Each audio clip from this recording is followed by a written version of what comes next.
ओम शांति। दिनांक 6 नवंबर 2024। बाप दादा के साकार मधुर महावाक्य। मीठे बच्चे, बाबा की दृष्टि हद और बेहद से भी पार जाती है। तुम्हें भी हद अर्थात सतयुग, बेहद अर्थात कलयुग से पार जाना है। प्रश्न: ऊंचते ऊंच ज्ञान रत्नों की धारणा किन बच्चों को अच्छी होती है? उत्तर: जिनका बुद्धि योग एक बाप के साथ है, पवित्र बने हैं, उन्हें इन रत्नों की धारणा अच्छी होगी। इस ज्ञान के लिए शुद्ध बर्तन चाहिए। उल्टे सुलटे संकल्प भी बंद हो जाने चाहिए। बाप के साथ योग लगाते लगाते बर्तन सोना बने, तब रत्न ठहर सके। ओम शांति। मीठे मीठे रूहानी बच्चों को रूहानी बाप बैठ रोज रोज समझाते हैं। यह तो समझाया है बच्चों को ज्ञान, भक्ति और वैराग्य, यह सृष्टि चक्र बना हुआ है। बुद्धि में यह ज्ञान रहना चाहिए। तुम बच्चों को हद और बेहद से पार जाना है। बाप तो हद और बेहद से पार है, उनका भी अर्थ समझना चाहिए ना। रूहानी बाप बैठ समझाते हैं। यह भी टॉपिक समझानी है कि ज्ञान भक्ति पीछे है वैराग्य। ज्ञान को कहा जाता है दिन, जबकि नई दुनिया है, उसमें यह भक्ति अज्ञान है नहीं, वह है हद की दुनिया, क्योंकि वहाँ बहुत थोड़े होते हैं। फिर आहिस्ते आहिस्ते वृद्धि होती है। आधा समय बाद भक्ति शुरू होती है। वहाँ संन्यास धर्म होता ही नहीं, संन्यास व त्याग होता नहीं। फिर बाद में सृष्टि की वृद्धि होती है। ऊपर से आत्माएं आती जाती हैं, यहाँ वृद्धि होती रहती। हद से शुरू होती है, बेहद में जाती है। बाप की तो हद और बेहद से पार दृष्टि जाती है।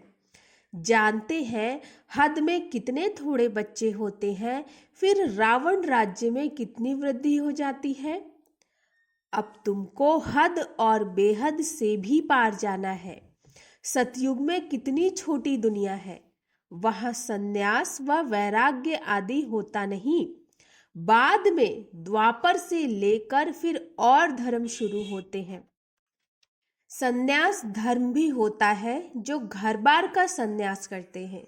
सबको जानना तो चाहिए ना। उनको कहा जाता हठ योग और हद का संन्यास। फिर घर बार छोड़ जंगल में जाते हैं। द्वापर से भक्ति शुरू होती है। ज्ञान तो होता ही नहीं। ज्ञान माना सतयुग, त्रेता, सुख। भक्ति माना अज्ञान और दुख।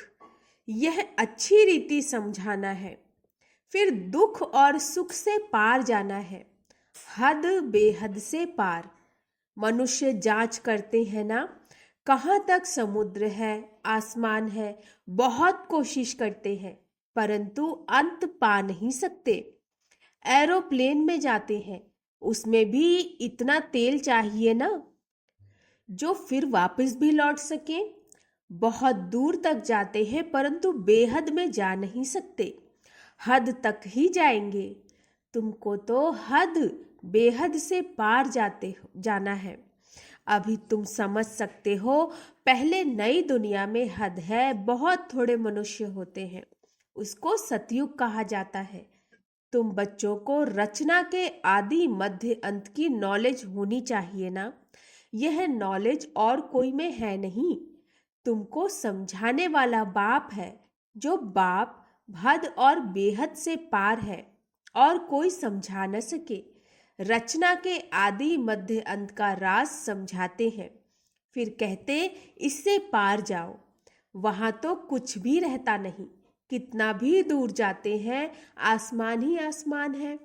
इनको कहा जाता है हद बेहद से पार। कोई अंत नहीं पा सकेंगे। कहेंगे बेअंत। बेअंत कहना तो सहज है, परंतु अंत का अर्थ समझना चाहिए। अभी तुमको बाप समझ देते हैं। बाप कहते हैं, मैं हद को भी जानता हूँ, बेहद को भी जानता हूँ। फलाने फलाने धर्म फलाने फलाने समय स्थापन हुए हैं। दृष्टि जाती है सतयुग की हद तरफ, फिर कलयुग के बेहद तरफ, फिर हम पार चले जाएंगे जहाँ कुछ नहीं। सूर्य चांद के भी ऊपर हम जाते हैं, जहाँ हमारा शांति धाम स्वीट होम है। यूं सतयुग भी स्वीट होम है। वहाँ शांति भी है तो राज्य भाग्य भी सुख भी है, दोनों ही है। घर जाएंगे तो वहाँ सिर्फ शांति होगी, सुख का नाम नहीं लेंगे। अभी तुम शांति भी स्थापन कर रहे हो और सुख शांति भी स्थापन कर रहे हो। वहाँ तो शांति भी है, सुख का राज्य भी है। मूल वतन में तो सुख की बात नहीं। आधा कल्प तुम्हारा राज्य चलता है, फिर आधा कल्प के बाद रावण का राज्य आता है। अशांति है ही 5 विकारों से। 2500 वर्ष तुम राज्य करते हो, फिर 2500 वर्ष बाद रावण राज्य होता है।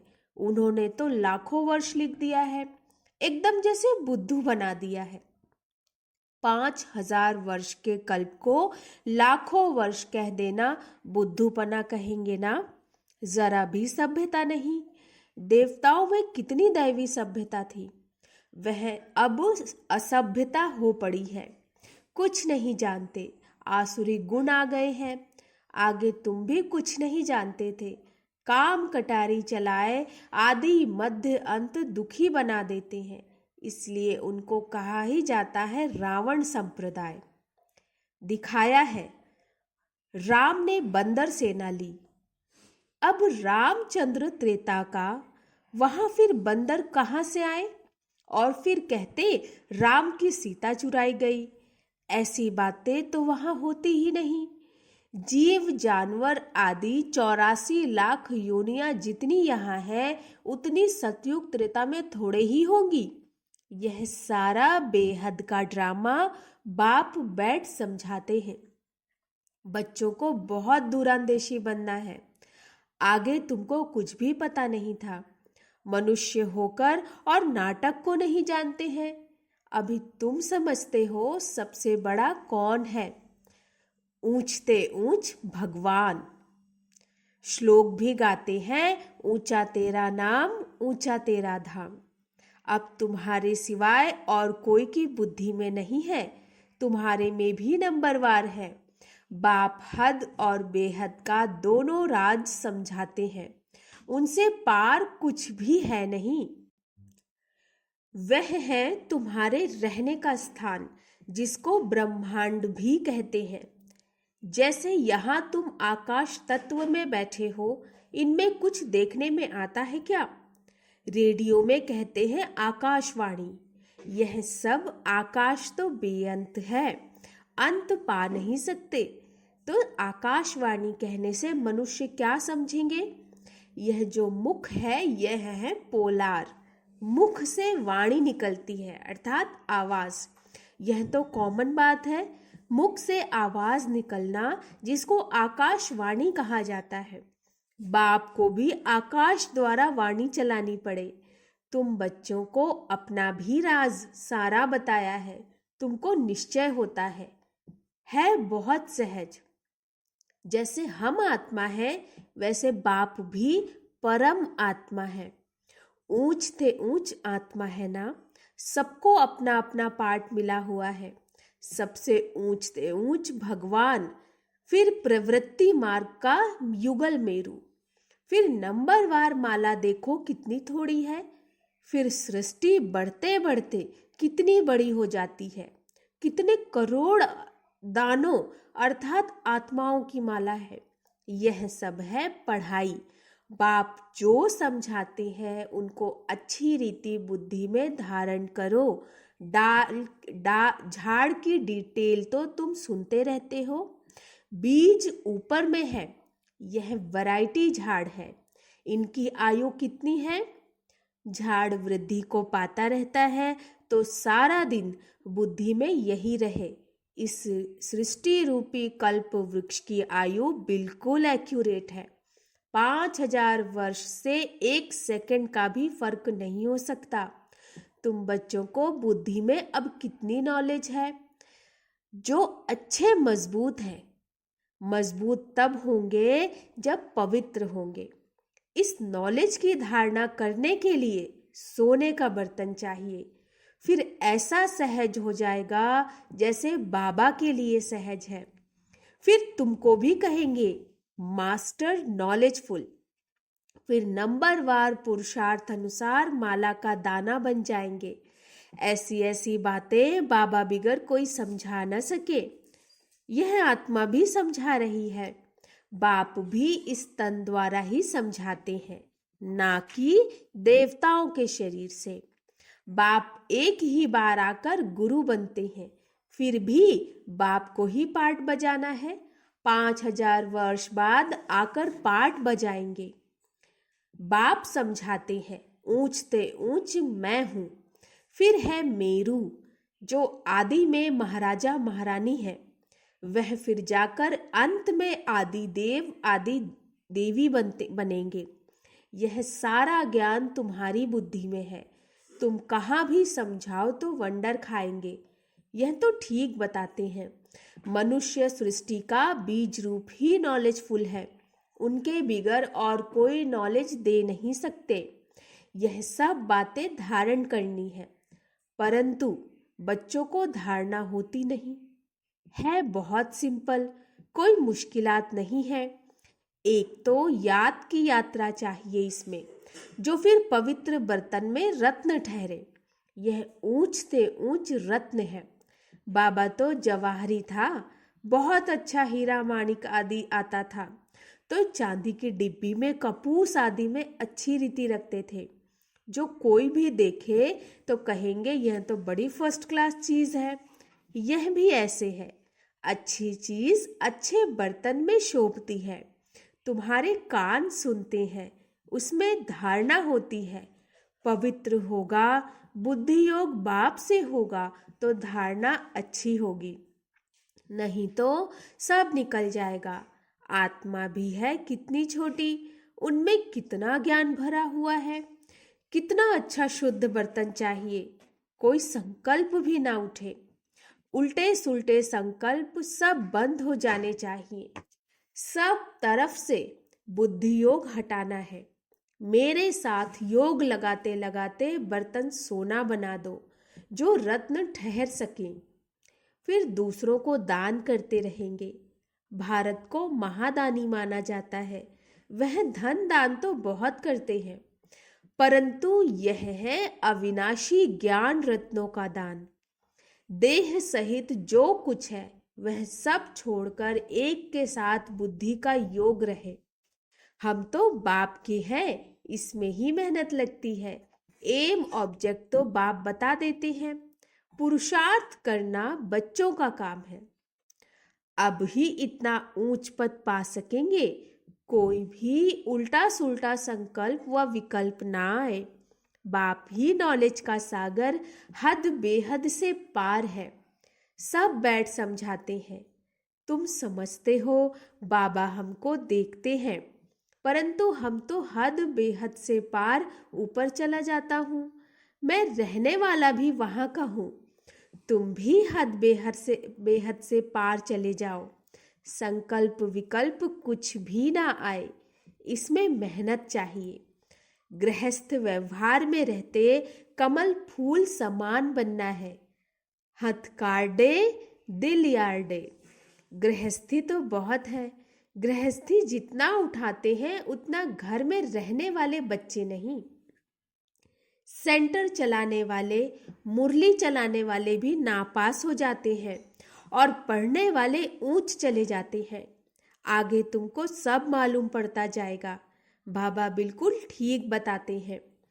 हमको जो पढ़ाते थे उनको माया खा गई। महारथी को माया एकदम हप कर गई है। नहीं, मायावी ट्रेटर बन जाते हैं। विलायत में भी ट्रेटर बन पड़ते हैं ना। कहाँ कहाँ जाकर शरण लेते हैं। जो पावरफुल होते हैं उस तरफ चले जाते हैं। इस समय तो मौत सामने है ना, तो बहुत ताकत वाले पास जाएंगे। अभी तुम समझते हो बाप ही पावरफुल है। बाप है सर्वशक्तिमान। हमको सिखलाते सिखलाते सारे विश्व का मालिक बना देते हैं। वहाँ सब कुछ मिल जाता है। कोई अप्राप्त वस्तु नहीं होती जिसकी प्राप्ति के लिए हम पुरुषार्थ करें। वहाँ कोई ऐसी चीज होती ही नहीं जो तुम्हारे पास ना हो। सो भी नंबरवार पुरुषार्थ अनुसार पद पाते हैं। बाप बिगर ऐसी बातें कोई नहीं जानते। सब है पुजारी। भल बड़े बड़े शंकराचार्य आदि हैं। बाबा उन्हों की महिमा भी सुनाते हैं। पहले पवित्रता की ताकत से भारत को बहुत अच्छा थमाने निमित्त बनते हैं। सो भी जब सतो प्रधान होते हैं, अभी तो तमो प्रधान है। उनमें क्या ताकत रखी है? अभी तुम जो पुजारी थे सो फिर पूज्य बनने का पुरुषार्थ कर रहे हो। अभी तुम्हारी बुद्धि में सारा ज्ञान है। बुद्धि में धारणा रहे और तुम समझाते रहो। बाप को भी याद करो। बाप ही सारे झाड़ का राज समझाते हैं। बच्चों को मीठा भी ऐसे बनना है। युद्ध है ना, माया के तूफान भी बहुत आते हैं। सब सहन करना पड़ता है। बाप की याद में रहने से तूफान सब चले जाएंगे। हातिम ताई का खेल बताते हैं ना, मुलारा डालते थे, माया चली जाती थी। मुलारा निकालने से ही माया आ जाती है। छुई मुई होती है ना, हाथ लगाओ तो मुरझा जाते हैं। माया बड़ी तीखी है। इतना ऊंच पढ़ाई पढ़ते पढ़ते बैठे बैठे गिरा देती है। इसलिए बाप समझाते रहते हैं, अपने को भाई भाई समझो, तो फिर हद बेहद से पार चले जाएंगे। शरीर ही नहीं तो फिर दृष्टि कहाँ जाएगी? इतनी मेहनत करनी है, सुनकर फा नहीं हो जाना। कल्प कल्प तुम्हारा पुरुषार्थ चलता है और तुम अपना भाग्य पाते हो। बाप कहते हैं पढ़ा हुआ सब भूलो, बाकी जो कभी नहीं पढ़े हो वह सुनो और याद करो। उनको कहा जाता है भक्ति मार्ग। तुम राज ऋषि हो ना, जटाएं खुली हो और मुरली चलाओ। साधु संत आदि जो सुनाते हैं वह सब है मनुष्यों की मुरली। यह है बेहद के बाप की मुरली। सतयुग त्रेता में तो ज्ञान के मुरली की दरकार ही नहीं। वहां ना ज्ञान की ना भक्ति की दरकार है। यह ज्ञान तुमको मिलता है इस संगम युग पर, और बाप ही देने वाला है। अच्छा, मीठे मीठे सिकिलधे बच्चों प्रति माता पिता बाप दादा का याद प्यार और गुड मॉर्निंग। रूहानी बाप की रूहानी बच्चों को नमस्ते। हम रूहानी बच्चों की रूहानी बाप दादा को नमस्ते नमस्ते नमस्ते। गुड मॉर्निंग बाबा। धारणा के लिए मुख्य सार: बुद्धि में ज्ञान रत्नों को धारण कर दान करना है। हद बेहद से पार ऐसी स्थिति में रहना है जो कभी भी उल्टा सुल्टा संकल्प व विकल्प ना आए। हम आत्मा भाई भाई हैं, यह स्मृति रहे। दूसरा, माया के तूफानों से बचने के लिए मुख में बाप की याद का मुहल्ला डाल देना है। सब कुछ सहन करना है। सब कुछ सहन करना है, छुई मुई नहीं बनना, माया से हार नहीं खानी। वरदान: सदा एक के स्नेह में समाये हुए, एक बाप को सहारा बनाने वाले सर्व आकर्षण मुक्त भव। सदा एक के स्नेह में समाये हुए, एक बाप को सहारा बनाने वाले सर्व आकर्षण मुक्त भव। जो बच्चे एक बाप के स्नेह में समाये हुए हैं वे सर्व प्राप्तियों में संपन्न और संतुष्ट रहते हैं। उन्हें किसी भी प्रकार का सहारा आकर्षित नहीं कर सकता। उन्हें सहज ही एक बाप दूसरा ना कोई यह अनुभूति होती है। उनका एक बाप ही संसार है। एक बाप द्वारा ही सर्व संबंधों के रस का अनुभव होता है। उनके लिए सर्व प्राप्तियों का आधार एक बाप है, ना कि वैभव व साधन। इसलिए वे सहज आकर्षण मूर्त हो जाते हैं। स्लोगन: प्रकृति को पावन बनाना है तो संपूर्ण लगाव मुक्त बनो। प्रकृति को पावन बनाना है तो संपूर्ण लगाव मुक्त बनो। अच्छा, ओम शांति।